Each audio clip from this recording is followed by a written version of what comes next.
آپ نے حضرت عمر سے فرمایا عمر تیرے زمانے میں ایک شخص آئے گا، اس کا نام ہوگا اویس، اس کا قبیلہ ہوگا مراد، اس کی شاخ ہوگی کرن، اس کا رنگ ہوگا کالا، قد ہوگا درمیانہ، اور ایک سفید نشان اس کے جسم پر ہوگا۔ جب وہ آئے تو تم اس سے دعا کرانا، علی تو بھی کرانا، عمر تو بھی کرانا، اور میں قسم کھا کے کہتا ہوں کہ اویس جیسوں سے دنیا بھر جائے تو عمر و علی کے ایک بدن کے بال کے برابر نہیں، لیکن اس کے ذریعے سے ایک پیغام آگے پہنچانا تھا۔ تو حضرت عمر اور حضرت علی حیران ہو کر دیکھنے لگے کہ ہمیں کہا جا رہا ہے کہ اویس سے دعا کروائیں، وہ ہم صحابی وہ تابعی۔ تو آپ نے فرمایا اس نے ماں کی ایسی خدمت کی ہے، جب وہ ہاتھ اٹھاتا ہے تو اللہ ہاتھ واپس خالی موڑتا ہی نہیں۔ یہ پیغام پہنچانا تھا کہ ماں باپ کے آگے جھکو۔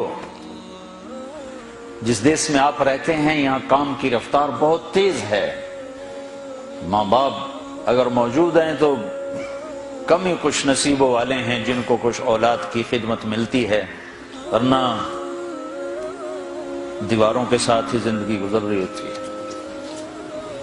تو عمر رضی اللہ عنہ جب خلیفہ بنے تو ہر سال حج کرتے تھے، ہر سال ان کو ڈھونڈواتے۔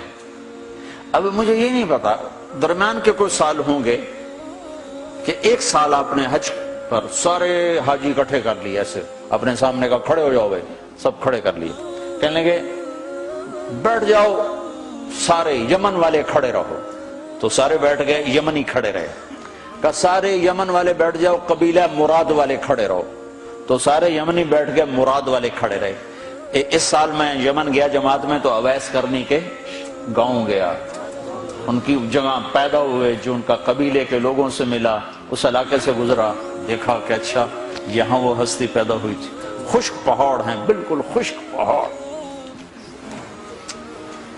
پھر آپ نے کہا مراد والے بیٹھ جاؤ، قرن والے کھڑے رہو، تو صرف ایک آدمی باقی بچا۔ تو آپ نے اس سے پوچھا تم قرنی ہو؟ کہ جی ہاں۔ اویس کو جانتے ہو؟ کہ جانتا ہوں، میرا سگا بھتیجا ہے، میرے بھائی کا بیٹا، لیکن وہ تو تھوڑا پاگل سا ہے، آپ اس کا کیوں پوچھ رہے ہیں؟ تو عمر رضی اللہ تعالیٰ نے رونے لگے، کہا وہ نہیں، تو پاگل نظر آتا ہے۔ پھر آپ نے پوچھا کدھر ہے؟ آیا ہوا ہے حج میں؟ ہے؟ کہا جی ہے۔ کدھر ہے؟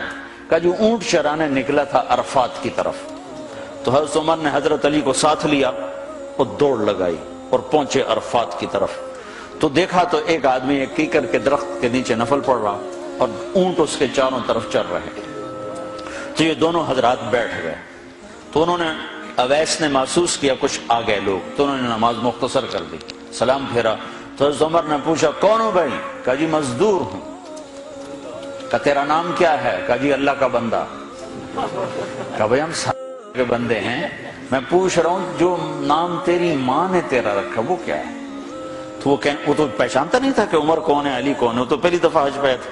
وہ کہنے لگا تم کون ہو میرا انٹرویو کرنے والے؟ انٹرویو تو میں اپنی طرف سے کہہ رہا ہوں۔ ان کا تم کون ہو میرا پوچھنے والے؟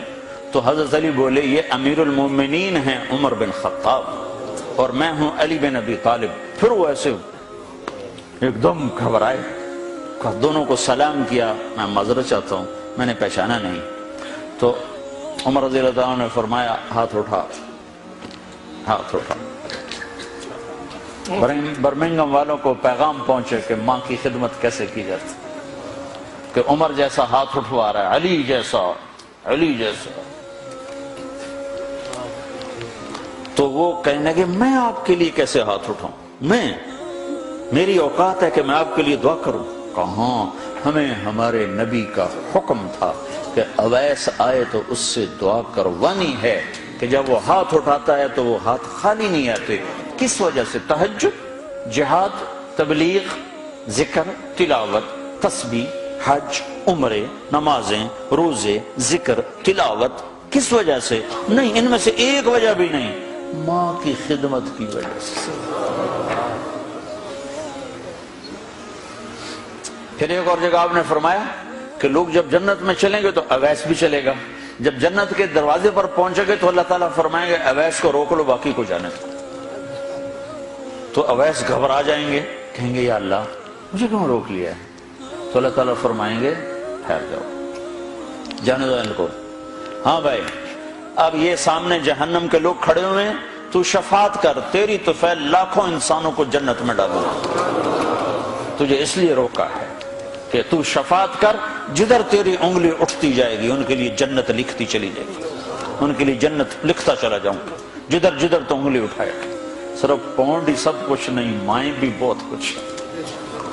صرف پونڈ ہی سب کچھ نہیں ہے، باپ بہت کچھ ہے۔